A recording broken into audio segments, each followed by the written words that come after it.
Bismillahirrahmanirrahim. Alhamdulillah rabbil alamin wa bihi nasta'in ala umuri dunya waddin. Wassalatu wassalam ala khairil anbiya wal mursalin sayyidina maulana Muhammadin al-amin wa ala alihi wa ashabihi ajma'in. Qala al-musannif al-imam hujjatul islam Abu Hamid Muhammad bin Muhammad al-Ghazali rahimahullah wa nafa'ana bi ulumihi. Walidzalika yanbaghi ayyuhassina niyyatahu mahma dha'alahu malun wa yaqula huwa fi sabilillah wa idza balaghahu tiyabu ghairihi lahu falyutayyib qalbahu bi annahu sayahmilu sayyi'atihi wa satanqulu ila diwanihi hasanatuhu wal yanwi dzalika bi sukutihi 'anil jawab fa fil khabar innal 'abda la yuhasabu fatabtulu a'maluhu liduhulil afati biha hatta yastawjiban nar summa yunsharu lahu minal a'mali shalihati ma yastawjibu bihil jannah fayata'ajjabu wa yaqulu ya rabbi hadhi a'malun ma amiltuha qad wa yuqalu hadhi a'malul ladzina katabuka wa adauka wa zalamuka ila akhir. Makna daripada kalam al-Imam al-Ghazali rahimahullah wa nafa'ana bi ulumi.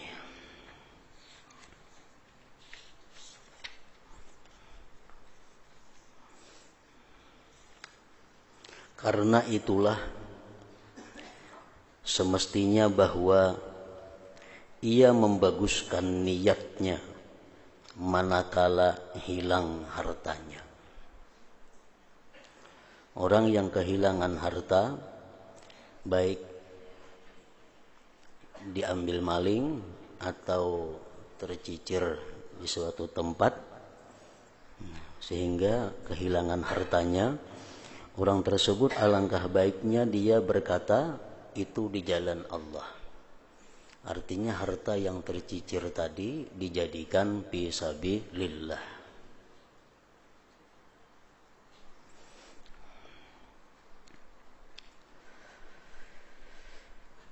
Apabila sudah dijadikan harta yang tercicir tadi sudah dijadikan diniatkan fisabilillah, kayaknya satu hari pas dapat, nah kada ampun seorang lagi ngarannya disabilillah sudah tadi. Amun diambil sakan seorang kada sabilillah ngarannya. Jadi harta yang tercicir, harta yang tabulirid atau harta yang diambil orang, nah kita dianjurkan untuk membaguskan niat bahwa harta yang tercicir itu aku jadikan di jalan Allah Subhanahu wa ta'ala. Dan apabila sampai kepadanya menggibahnya orang lain kepadanya, sampai kabar kepada kita bahwa si Fulan bin Fulan menyambati kita, menggibah kita, maka hendaklah ia menyenangkan hatinya, hendaklah dia menghibur dirinya. Kan disambati orang itu sakit, apalagi difitnah orang makin sakit lagi. Nah, dihibur diri sendiri itu, dihibur hati kita dengan bahwa orang itu akan memikul kejelikan-kejelikannya. Kita hibur diri kita, dapat kabar bahwa si Fulan bin Fulan telah menggibah kita, dapat kabar Fulan bin Fulan memfitnah kita. Nah, kita hibur diri kita bahwa dosa-dosa kita akan dipikirkan kepadanya, dosa-dosa kita akan ditanggungkan kepadanya, dan kebaikan-kebaikan orang itu, orang yang menggibah tadi, kebaikan-kebaikannya akan pindah ke catatan amalnya, amal kita nang digibah itu. Dan hendaklah ia berniat demikian dengan diamnya dari jawaban. Nah, kita digibah orang, kita difitnah orang, kita diam, kada membalas, hendaknya berniat. Nah, apa niatnya? Ya tadi. Kenapa kita diam? Kada membalas gibah itu. Nah, karena kita sudah punya niat bahwa apa yang digibahkannya kepada kita itu akan menjadi tanggungannya di akhirat kaina, berupa dosa-dosa kita dipindahkan kepada inya, kebaikan-kebaikannya pindah kepada kita. Dan hendaklah ia berniat demikian dengan diamnya dari jawaban. Tersebut dalam hadis, innal abda la yuhasabu fatabtulu a'maluhu lidukhulil afati fiha hatta yastawjiban nar. Thumma yunsharu lahu minal a'malis salihati ma yastawjibu bihil jannah.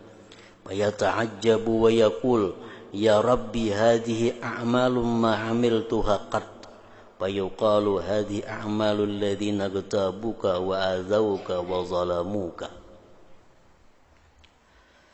Artinya sesungguhnya seseorang hamba dihisab di hari akhirat itu. Sembahyang diperiksa, puasa diperiksa, zakat kita diperiksa, lalu amal-amalnya rusak karena masuknya penyakit padanya. Orangnya sembahyang, cuma sembahyangnya rusak karena ada kemasukan penyakit seperti riya umpamanya, ujub. Nya sembahyang cuma ujub, inya bersedekah cuma man wal aza, inya bersedekah cuma menyembati lawan nang orang disedekahinya. Nah, jadi rusak karena ada penyakit-penyakit itu. Diperiksa puasanya, puasa, cuma puasanya rusak karena waktunya puasa dia melakukan maksiat-maksiat kepada Allah. Dia bayar zakat, zakatnya rusak, sehingga mengharuskan masuk neraka. Rusak, sembahyang rusak, hajinya rusak, puasanya rusak, zakatnya rusak, sedekahnya rusak. Bujurai banyak beribadat, cuma banyak rusaknya. Akhirnya orang ini kada mampu untuk masuk surga karena ibadahnya rusak. Nah, lalu diharuskan dia masuk ke dalam api neraka. Itu keputusan Allah, orang ini berhubung rusakan amalnya, dah masukkan ke neraka. Nah, begitu hendak dimasukkan ke dalam neraka, kemudian disebarkan baginya dari amal-amal yang saleh yang mengharuskan masuk surga. Begitu dibuka catatan amal yang sebutingnya, lembaran berikutnya, sekalinya ini ada amal-amal saleh lain lagi berisi. Sekalinya ahli tahajud, sekalinya orangnya ini suka menuntut ilmu, sekalinya orang ini suka mengajarkan ilmu, sekalinya orang ini suka amar ma'ruf nahi munkar. Kalau ditimbang-timbang jadi ke surga orang ini. Maka ia heran, nang ampun amal ini heran, ampun buku ini heran. Seraya berkata, wahai Tuhanku, ini adalah amal-amal yang saya tidak pernah mengerjakannya sama sekali. Ulun kada pernah mengajar, ulun kada jadi guru, ulun kada pernah amar ma'ruf nahi munkar. Kenapa di sini ada pahalanya? Ulun kada pernah tahajud, kenapa di sini ada pahala sembahyang tahajud? Maka dijawab, ini adalah amal-amal orang-orang yang menggibahmu, menyakitimu, dan menganiayamu. Dipindah kepada buku catatan amal kamu. Nah, sekalinya orang ini digibah, nang menggibah ini orangnya ahli ibadah. Nah, pada untung nang digibah. Untung nang digibah.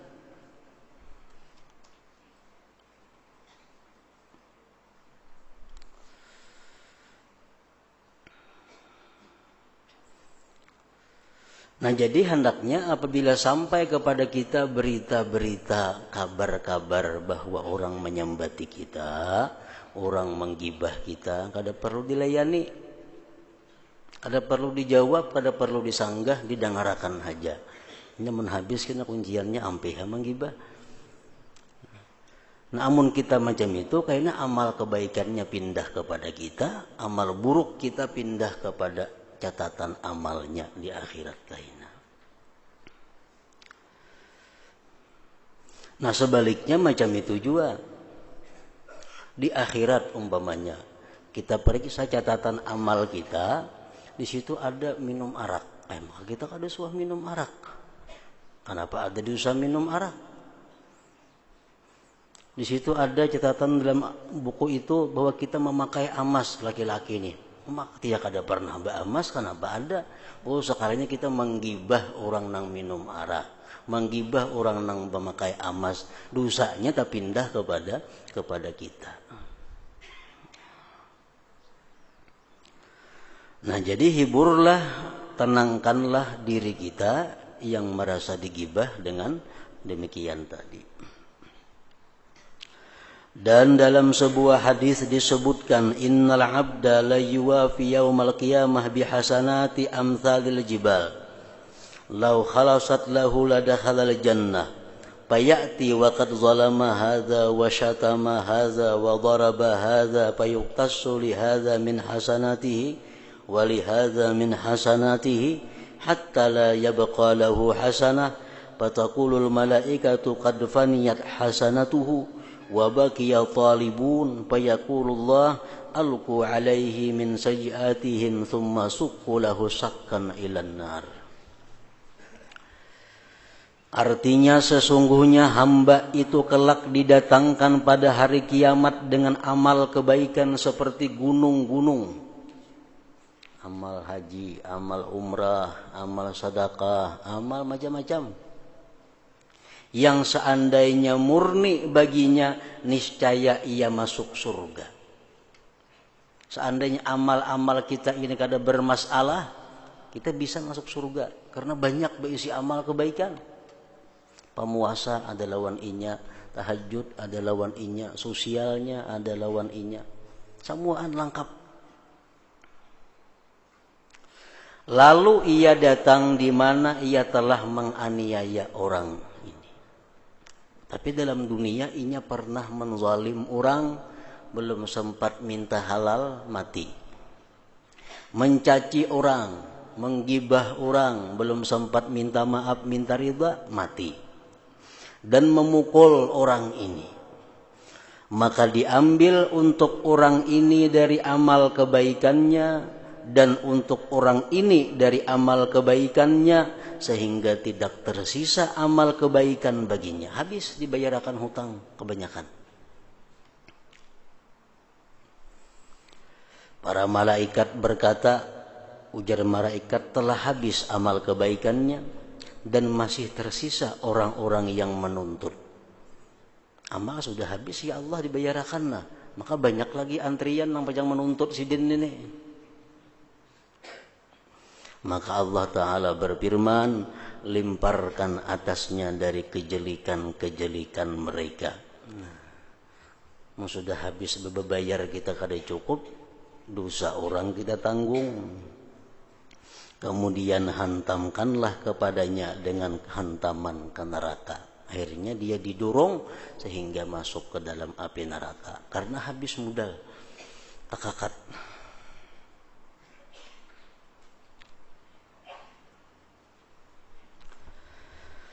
Kesimpulan, jauhilah dirimu memandang remeh kepada sesuatu dari gerakanmu. Gerakanmu, lirikan matamu, jangan dianggap remeh.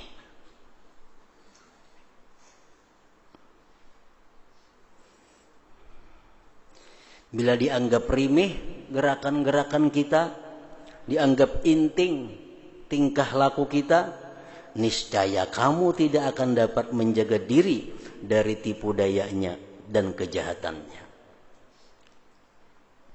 dan tidak akan dapat menyiapkan jawabannya pada hari pertanyaan dan hisab. Jadi jangan dianggap remeh perbuatan-perbuatan yang walaupun itu boleh, yang walaupun itu perbuatan mubah, tetap jangan dianggap inting. Sebelum kita bisa mempersiapkan jawaban-jawaban yang akan kita sampaikan di hadapan Allah Subhanahu wa ta'ala.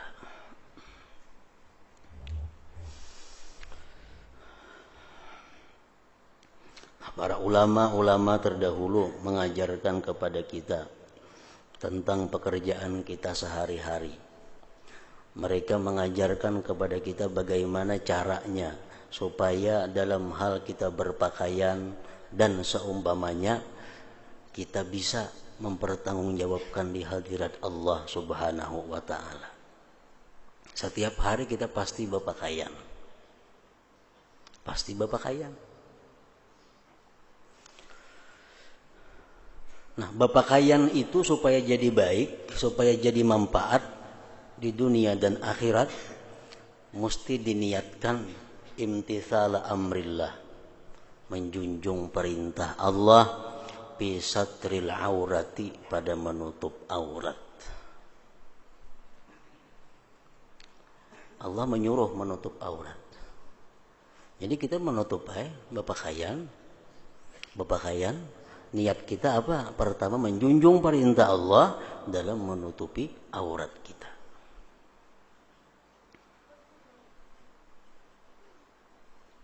Nah, pakaian ini banyak kita berisi. Tentu ada salambar.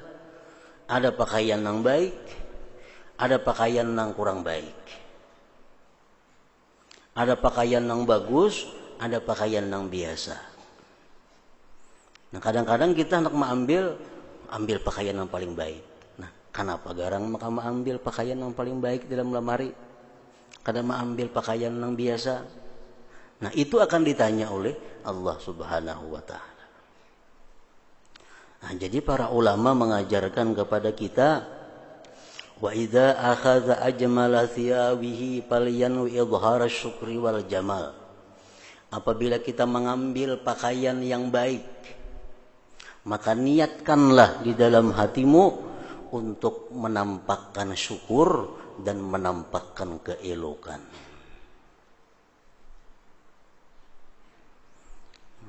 Memakai baju yang baik hari ini, atau hendak menukar baju yang mahal. Apa niatnya? Supaya jangan tersalah, menampakkan syukur dan keindahan. Bujur kada bujurnya niat di dalam hati, itu Allah yang menilai kaina.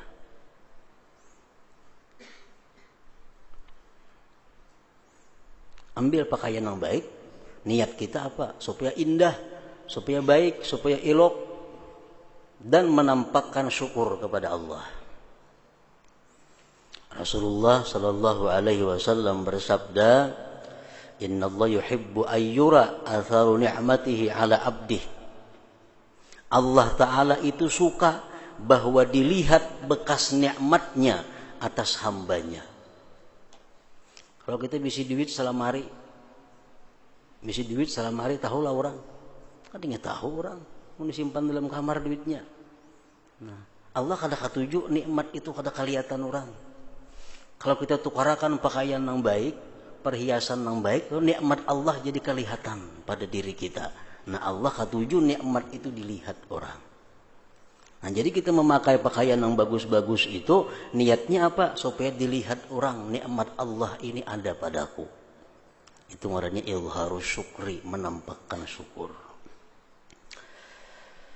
Nah, Allah suka bahwa dilihat bekas nikmatnya Allah atas diri hambanya. Ini tentu halnya sifatnya yang boleh. Amun nang haram kada kau dikisah itu. Nang haram kita sudah tahu kada kau dirubah dengan niat nang macam apapun. Ini nang perkara boleh atau perkara nang sunnah, nang ibadah.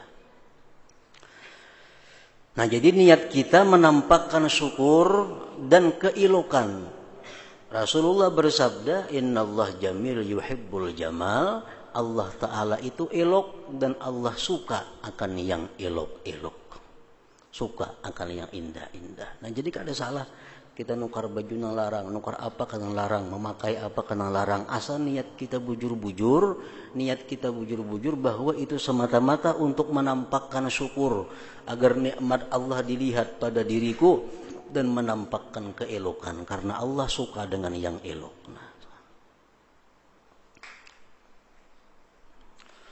Wa idza akhadha adwana thiyabihi, kalau dia mengambil pakaian yang murah, pakaian yang biasa.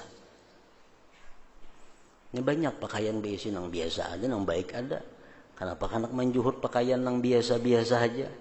Nah, kayak apa niatnya supaya jangan salah? Paliyan wi tawadhu'an lillahi ta'ala, hendaklah dia berniat tawadhu bagi Allah Subhanahu wa taala. Niatkan tawadhu. Baju nang larang ada, nang sadang ada, nang murah ada. Nukar nang murah, maka nukar nang murah. Padahal duitnya cukup segan nukar nang larang. Kenapa nukar nang murah? Bukan pamalar kada. Cuma hendak tawadhu bagi Allah Subhanahu wa taala. Nah. Rasulullah bersabda, "Man tarakal libas tawadhu'an lillah wa huwa yaqdiru alaih, da'ahu Allah yaumal qiyamah ala ru'usil ashhad hatta yukhayyirahu min ayyi huladil jannati sya'a yalbasuha."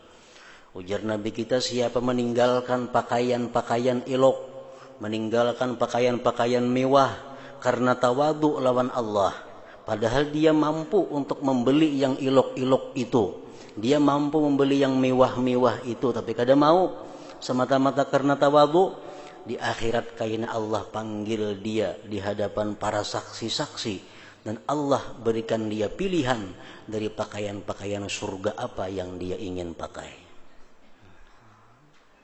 Jadi memakai pakaian yang biasa jadi baik kalau niatnya baik, memakai pakaian yang bagus pun jadi bagus kalau niatnya bagus.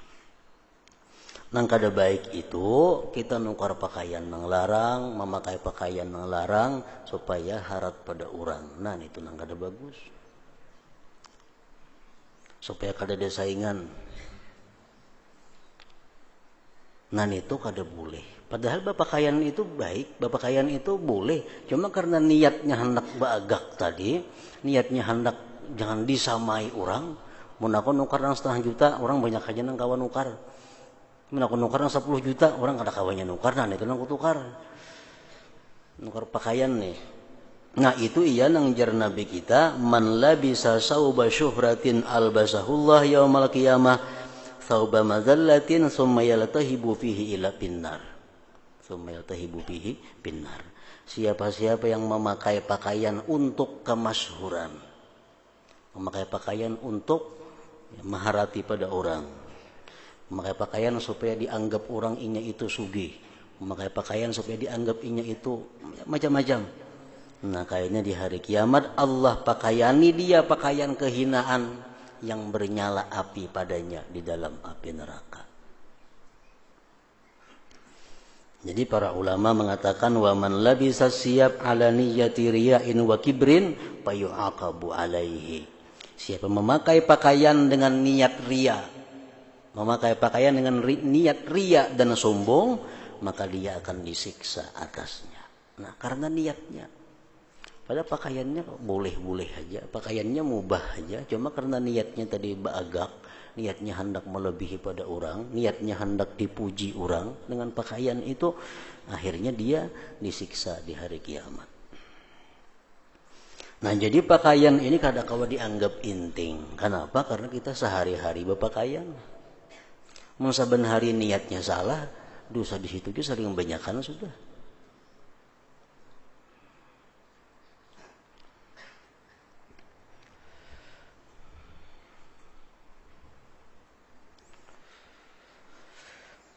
Sesungguhnya Allah Ta'ala itu mengetahui dan menyaksikan atas perbuatanmu. Allah mengetahui kadang-kadang didustai. Kalau pang dimuntung aku niat karena larang ini supaya bersyukur, tapi di hati ada bercampur supaya agak Allah kadang-kadang didustai, ini tuh tahu aja kayaknya ada hitungannya.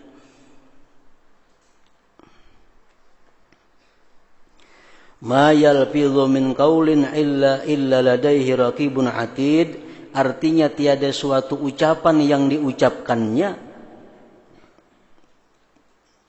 tiada perbuatan yang diperbuatnya, melainkan ada di sisinya malaikat rakib atid. Dimanapun kita berada, kapanpun kita berada, kada terpisah daripada malaikat rakib dan atid tadi.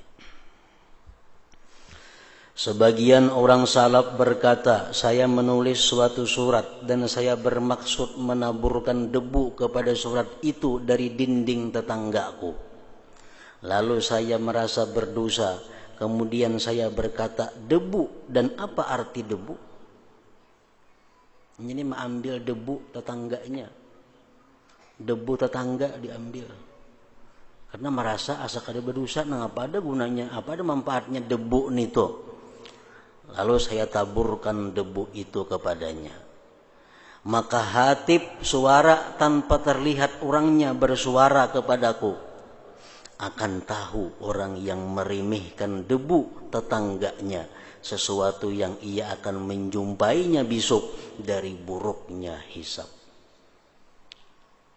Nah, mengambil sesuatu yang boleh dikatakan manfaatnya kadada, tapi ampun orang, dia akan menemui buruknya hisab di hari akhirat. Seorang laki-laki melakukan salat bersama As-Sauri. Lalu ia melihat Sauri terbalik pakaiannya. Lantas ia beritahukan hal itu kepadanya dan ia panjangkan tangannya untuk memperbaikinya. Imam Sauri ini terbalik memakai baju. Lalu ada yang di belakang entah murid Sidin atau kawan Sidin hendak membujurakan baju Imam Sufyan Sauri tadi. Kemudian As-Sauri menangkap tangannya, maka ia tidak jadi membetulkannya. Ada hakun dibujurakan Sufyan Sauri tadi. Ibarat kita masang kima tasalisih. Nah, ada kawan maliat untuk kima tasalisih dan bujurakan bang. Ada hakun bujurakan. Maka ia bertanya tentang demikian kepada Sauri, kenapa kada hakun ulun baikiakan? Maka Sauri berkata, sesungguhnya saya memakai baju tadi karena Allah Ta'ala. Aku memakai tadi sudah berniat karena Allah. Dan saya tidak mau membetulkannya karena selain Allah. Jadi kalau aku bujurakan mesti karena Allah juga niatnya.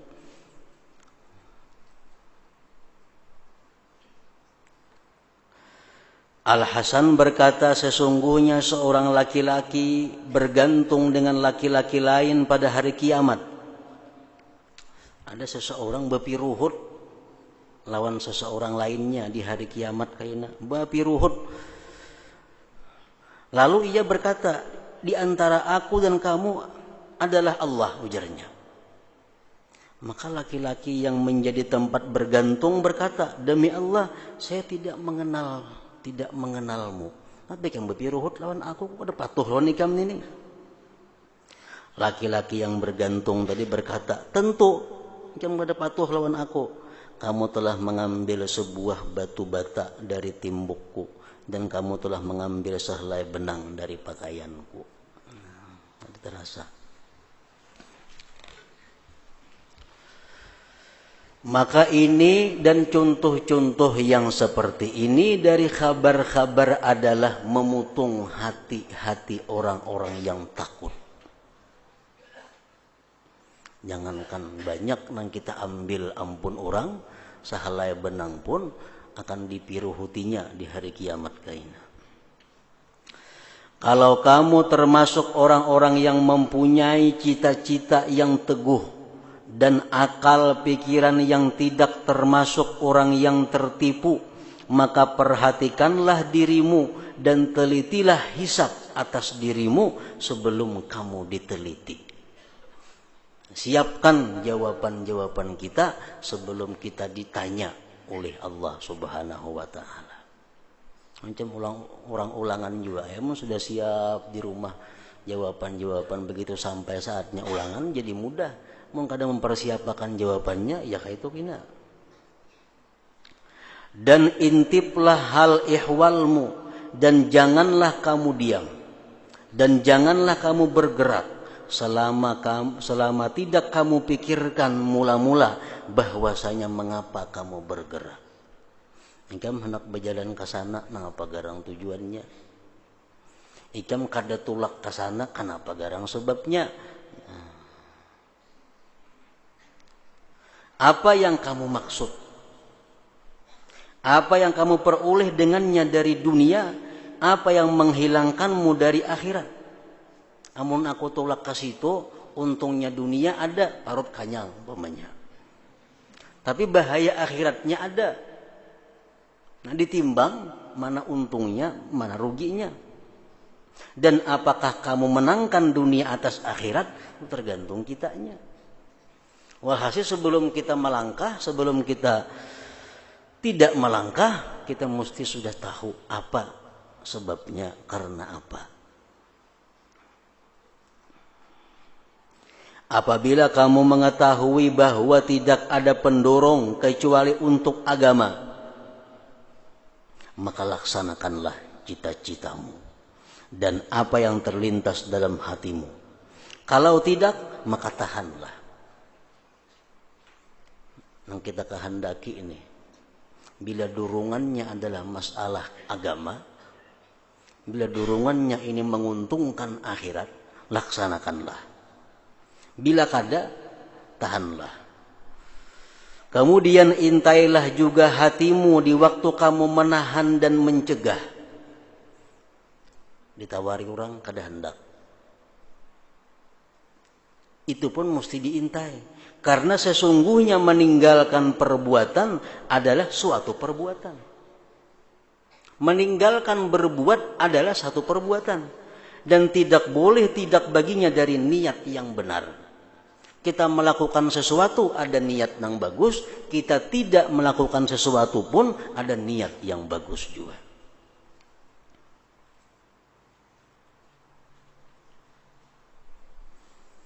Maka tidak seyogianya pendorong adalah hawa nafsu. Kada patut kita berbuat atau tidak berbuat kalau didorong oleh hawa nafsu yang tersembunyi, yang tidak diketahui. Dan janganlah kamu tertipu oleh zahirnya perkara-perkara dan kebaikan-kebaikan yang terkenal. Kebaikan-kebaikan yang masyhur, kebaikan-kebaikan yang mudah dilihat, didapat, jangan tertipu dengan itu.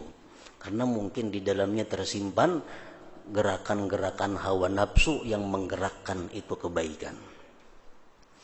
Dan pahamilah lubang-lubang dan rahasia-rahasia yang keluar dari sisi orang ahli tipu daya.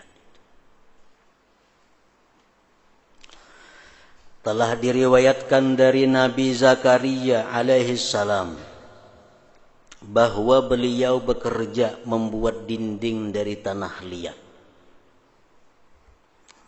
Dan beliau adalah buruh dari suatu kaum. Lalu mereka menyediakan baginya roti. Karena beliau tidak makan kecuali dari hasil tangannya sendiri. Jadi beliau bagawi. Ada mengatakan tukang kayu, ada mengatakan tukang bangunan. Nabi Zakaria alaihi salam. Lalu sing bagawi. Rahatan bagawi membangun rumah orang itu disurungi ampun rumah roti. Disurungi roti.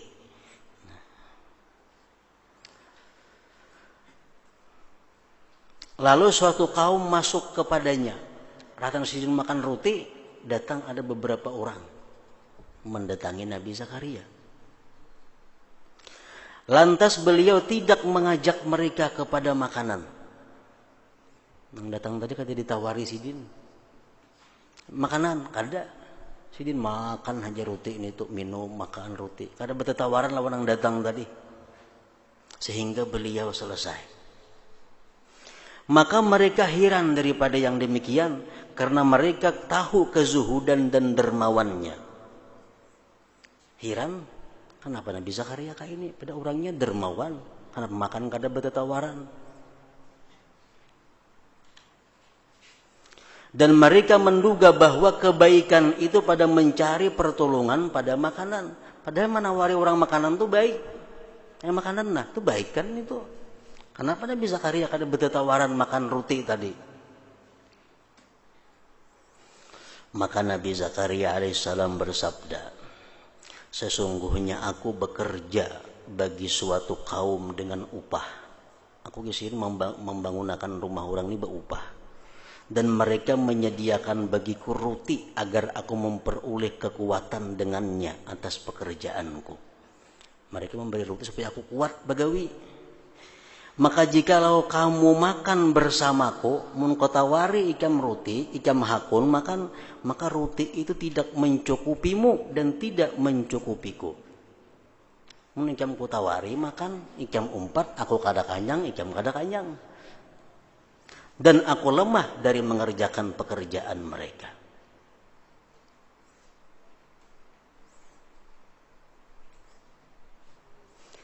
Nah, intinya apa dari kisah itu?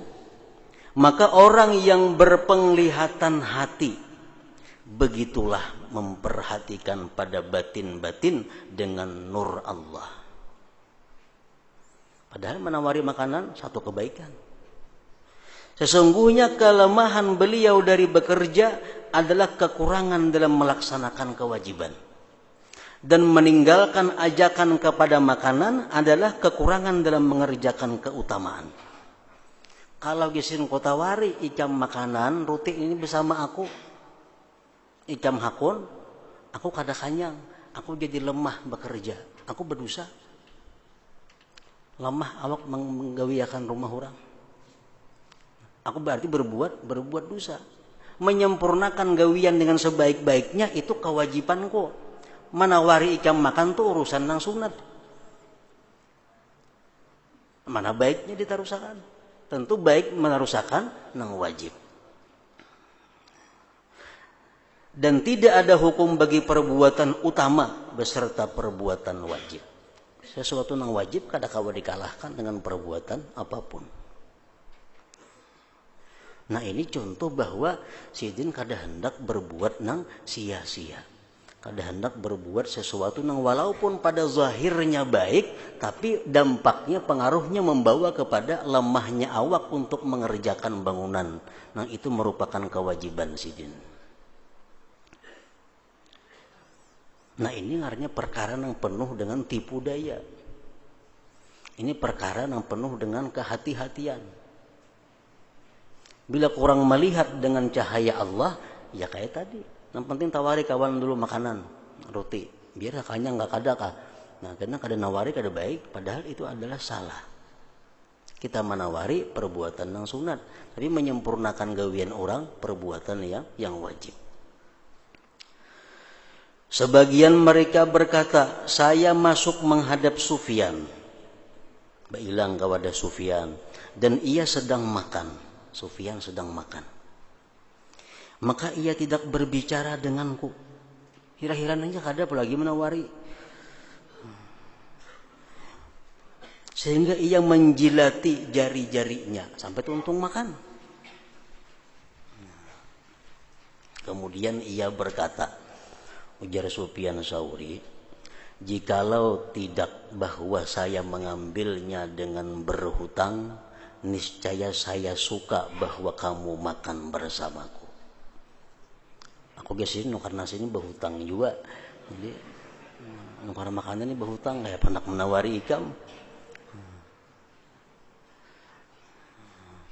Sufyan berkata, barang siapa mengajak seseorang kepada makanan dan tidak ada baginya keinginan bahwa seseorang itu makan dari makanan itu, maka jika orang itu mengabulkannya dan ia makan, maka atasnya dua dosa. Kita tuh menawari orang makanan, tapi dalam hati kita mudahan jangan hakun makan inya. Sekalinya hakun inya makan, dapat dua dosa.